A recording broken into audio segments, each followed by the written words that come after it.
This story took place about 10 years ago. I grew up in a modest house where, for most of my childhood, I shared a bedroom with my older brother. We had two twin beds set up on opposite sides of the room, along with two dressers and closets. There wasn't enough space for something like a desk, but it never felt overly cramped, just not exactly comfortable either. So when my brother left for college, I wasted no time moving his bed out and taking over the extra space, with his blessing, of course. At that point in life, I really needed a desk, and having one right in my room was far better than doing homework in the basement or in my dad's office. That setup worked perfectly for a couple of years until I too left for college, and the room didn't matter anymore. After graduation, my brother landed a city job nearby and moved back home. Naturally, the first thing he did was reclaim our old bedroom that I had redesigned. I was a little annoyed at first, but my parents reminded me that I'd done the same thing when he left, so it was only fair. I couldn't argue with that. Later, when I got a job in the city as well, I also moved back into my parents' house. The problem was I no longer had a bedroom.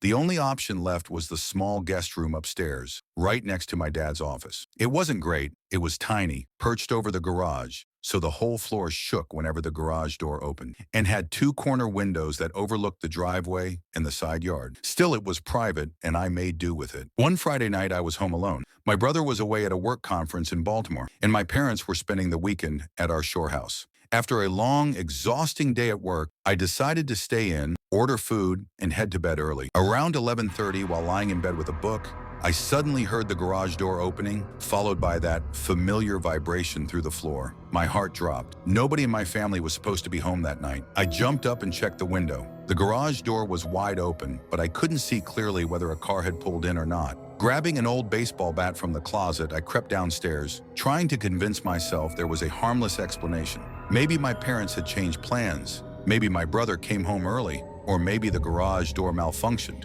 But when I reached the bottom of the stairs, I froze. I could hear faint voices coming from the other side of the house, near the bedrooms. At least two people speaking low. My stomach turned. Someone had broken in. I dialed 911, whispered my address, and kept the line open. The dispatcher urged me to hide and stay silent, but some reckless instinct told me to act. So gripping the bat tightly, I crept toward my parents' room, where I heard drawers being rummaged through.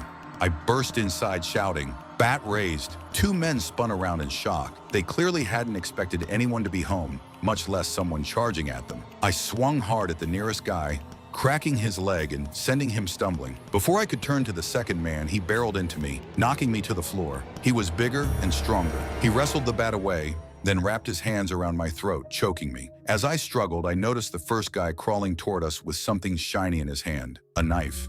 That's when it hit me. I'd made a terrible mistake. This could be how I died. Just as I started to accept that thought, sirens wailed in the distance. The man on top of me swung the bat at my head. Everything went black.